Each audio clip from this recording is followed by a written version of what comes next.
Nous sommes à Versailles et évidemment à Versailles, on est tout de suite projeté 3 siècles et demi en arrière. C'est le roi Louis XIV, je crois, qui a voulu et qui a construit ce bâtiment. Oui, ce qu'on appelle les grandes écuries de Versailles. Et là, vous êtes face au manège des grandes écuries qui a été construite par M. Mansart. Louis XIV, il aimait les chevaux? Oui, beaucoup. De toute façon, il aimait les chevaux et surtout, ce qui m'a toujours intéressé, c'est qu'il aimait... C'est un peu le créateur des carrousels, c'est-à-dire qu'il aimait beaucoup l'art, puisqu'il était lui-même danseur, musicien. Et à l'école des pages, qui se produisait d'ailleurs ici aussi, il y avait un peu une école qui formait des jeunes nobles à différentes disciplines artistiques, dont le dressage, dont l'équitation. C'est-à-dire que c'est une époque où le dressage est considéré comme un art et non pas comme un sport. À l'époque de la monarchie, quel rôle occupait le cheval? Le cheval, à cette époque-là, était surtout un moyen de transport, de travail et de guerre, puisque le cheval a accompagné, on peut même dire, l'évolution de l'homme pendant des siècles et des siècles. Est-ce que, selon vous, les murs ont une résonance? Ah bien sûr, j'allais dire les murs et surtout les sols. Réentendre les chevaux, le pas des chevaux résonner sur le pavé, c'est quelque chose de très émotionnel. D'ailleurs, c'est un des rares lieux équestres, c'est peut-être même le seul, qui a été réhabilité à sa fonction première.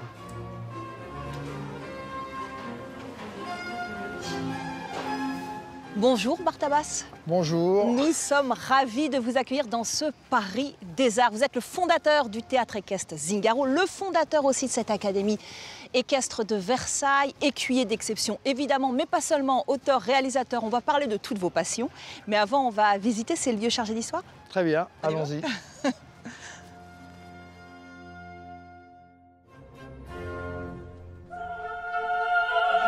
L'Académie équestre, dirigée par Bartabas, est une compagnie artistique unique où le dressage s'enrichit de nombreuses autres disciplines.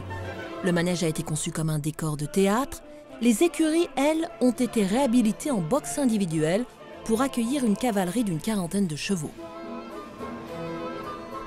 Avec cette académie, quelle était votre intention première? Est-ce que c'était l'idée de transmettre? Pour moi, l'académie, j'appelle ça une compagnie-école. C'est-à-dire que j'ai un rapport avec les écuyères qui est plus un rapport de chorégraphe à danseur, plus qu'un rapport de professeur à élève. C'est-à-dire qu'ils ont des professeurs qui transmettent la technique équestre, on va dire, le savoir-faire, ma mentalité un peu sur la technique de l'équitation. Et moi, je suis plus là pour être avec eux sur le côté créatif, c'est-à-dire de mettre en scène les spectacles avec eux, de chorégraphier leurs spectacles, de faire des créations aussi à l'extérieur de l'académie. Comment vous les choisissez, vos chevaux? Le principe de l'académie, c'est tous des chevaux crème aux yeux bleus, des Lusitaniens, donc qui viennent du Portugal. Donc maintenant, le but du jeu, c'est toujours de trouver des chevaux pour les remplacer. Il s'agit d'avoir une pérennité sur le travail, d'avoir un spectacle de répertoire qui se transmet année après année. Et donc le but, c'est un peu, aussi bien pour les cavalières que pour les chevaux, de renouveler, un peu de reprendre le rôle, on va dire, quoi, même si le rôle évolue, quoi. Pense à la caresse qui dénoue ta partenaire. Ne veut rien qu'elle ne veuille. À cheval, je ne fais que cela.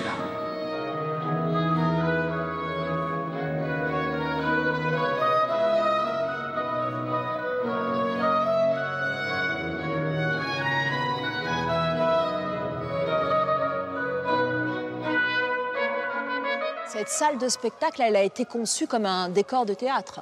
Oui, c'est Patrick Bouchin qui a réhabilité un peu ce manège, qui était devenu une espèce de hangar. Et en fait, il a créé ce jeu de miroir comme ça qui rappelle un peu la Galerie des Glaces. Et puis surtout, derrière, tout ce gradin avec les baignoires en haut qui évoque un peu l'opéra. Bonjour Laure. Bonjour. Parlez-nous un petit peu de vous, de votre parcours. Comment est-ce que vous êtes arrivée ici? J'ai commencé à l'âge de 19 ans avec Bartabas au théâtre Zingaro. Ça correspondait vraiment à un projet de vie qui me plaisait. Et du coup, j'ai intégré l'académie depuis son origine. Elle ressemble à quoi une journée type à l'académie?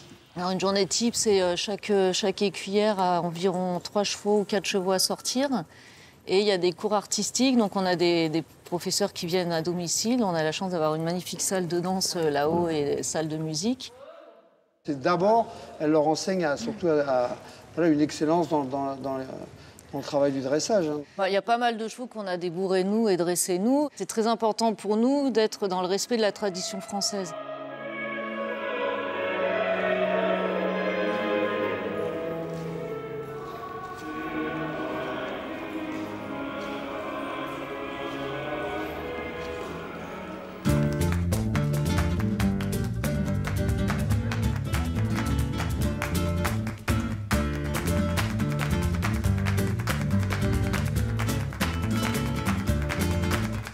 Bartabas, nous sommes au fort d'Aubervilliers, là où vous avez installé votre théâtre équestre Zingaro depuis 1989. Alors ce n'est pas tout à fait votre maison, puisque vous êtes souvent sur les routes.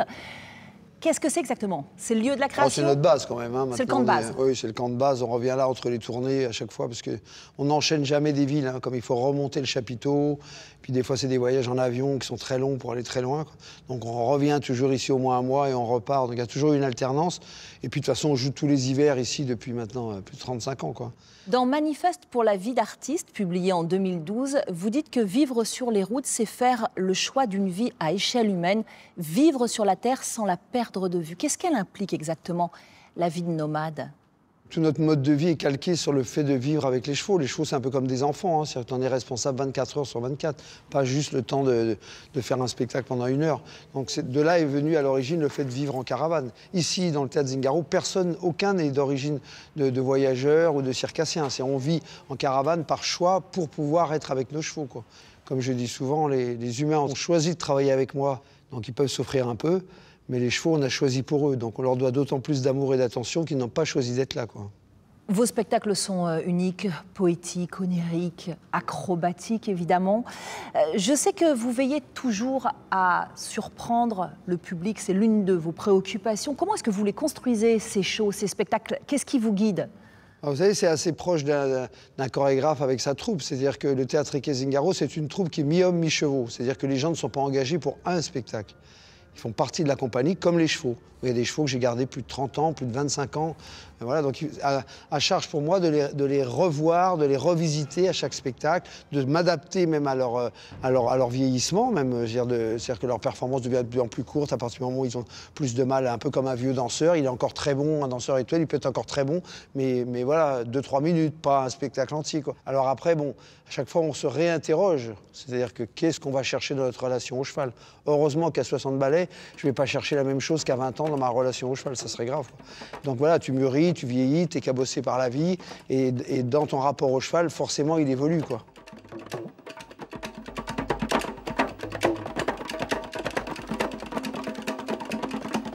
T'es cabossé par la vie, qu'est-ce que ça veut dire? Et ben voilà, vous savez, la Zingaro, c'est une vie sans relâche. Hein. On a la chance de vivre de notre passion, donc je me plains pas du tout, mais voilà, c'est comme quelque chose de très accaparant. Hein. C'est presque un sacerdoce, hein, je dirais, hein, la vie de Zingaro. Vous avez un rapport particulier au temps. Sur la piste notamment, vous dites que le temps ne s'égrène pas, il tourne à l'infini. Quelles sont les émotions qui vous traversent sur la piste?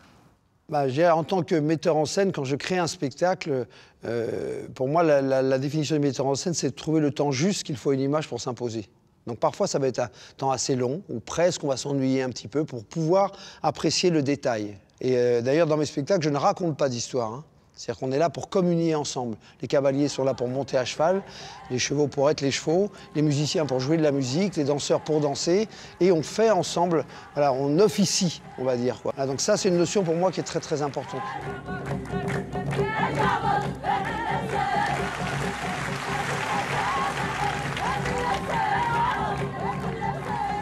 Vous avez sillonné le monde entier.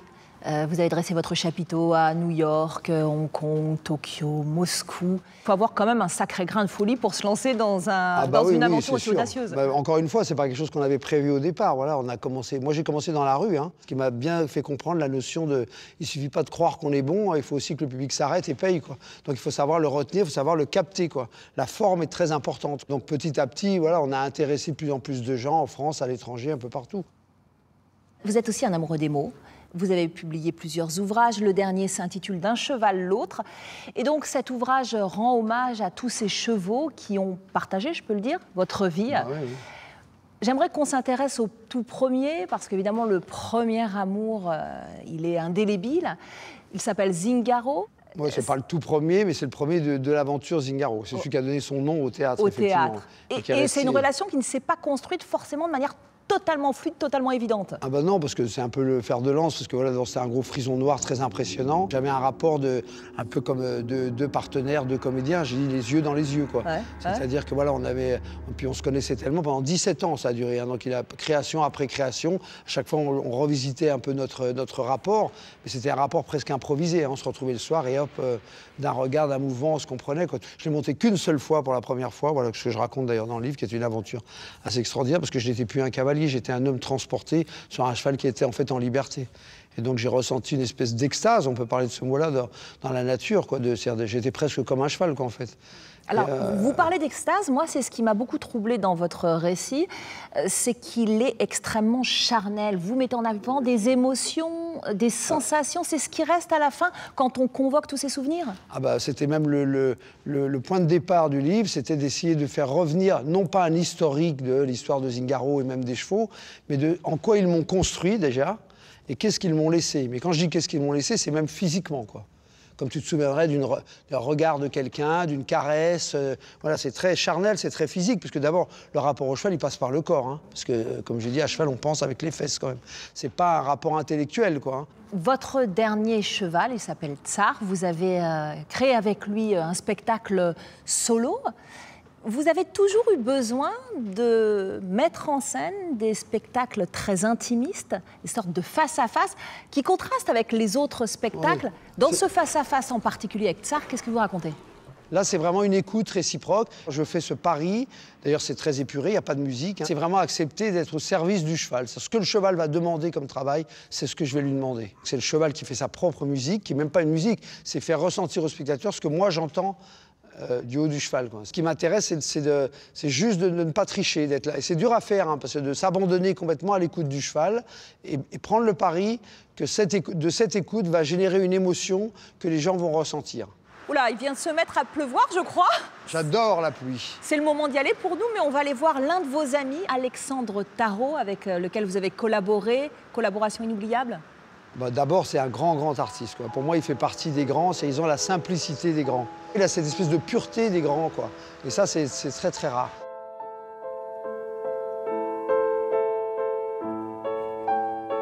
Alexandre déteste se laisser enfermer dans un genre, défendant avec autant de ferveur les compositeurs baroques que la création contemporaine.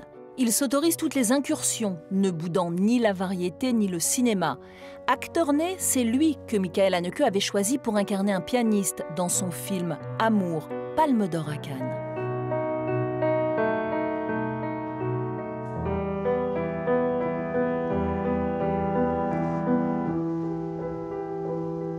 Bonjour. Bonjour Alexandre. Ce qu'on vient d'entendre, c'est l'un des morceaux que vous avez joué dans Récital équestre, le spectacle de Bartabas, spectacle qui a eu lieu en 2006. Quand il vous a appelé, vous avez tout de suite dit oui? Alors j'étais très étonné parce que c'est son assistante qui m'a appelé. Je me suis dit, c'est très étrange. Et en fait, oui, il écoutait j'avais fait un disque Bach que j'avais intitulé Concerto italien. C'était des transcriptions de concertos de maîtres italiens que Bach avait fait pour le clavecin et que je jouais au piano. Et il écoutait ce disque en boucle, c'est un obsessionnel, Bartabas. Et donc il écoutait ce disque à cheval toute la journée. Et donc pour faire suite à cette obsession, il m'a fait appeler et j'ai dit oui tout de suite parce que j'ai compris qu'on avait des métiers qui se ressemblaient. Regardez ce gros piano, c'est comme un cheval, sauf qu'il n'a que 3 pattes. Et nos gammes aussi, notre manière de travailler, et puis notre rapport à la scène, notre passion pour la scène et pour le public.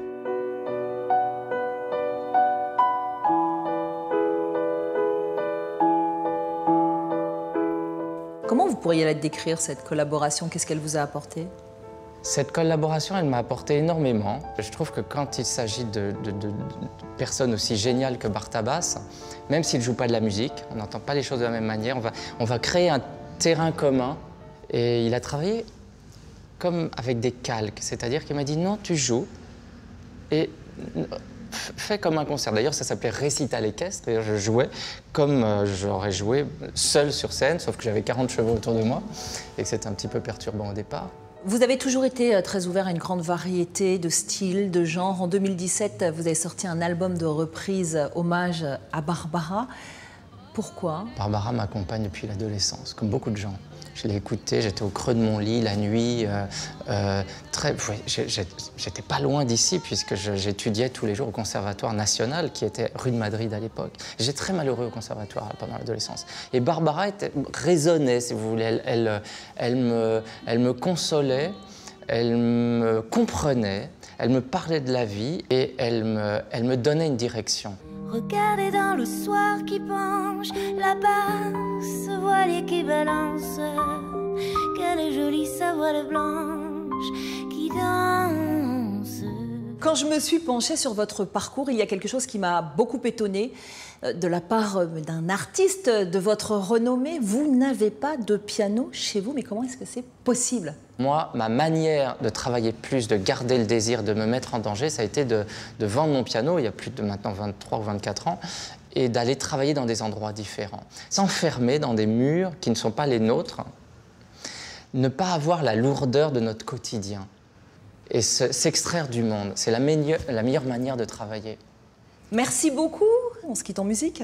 Oui. Avec une valse? Une valse de Chopin en la mineur, opus posthume. Ça veut dire qu'elle a été retrouvée après la mort de Chopin. Merci, on vous écoute.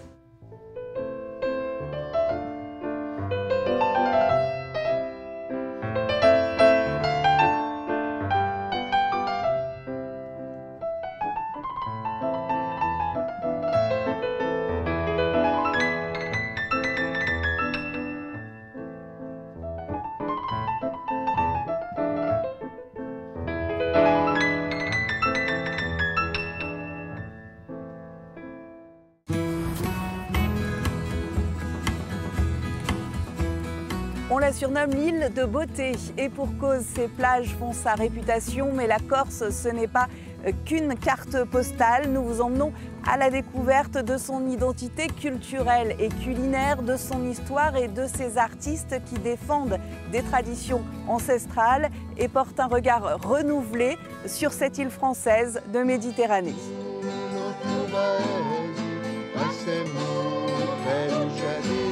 À l'affiche, à voir sur France 24 et sur France24.com.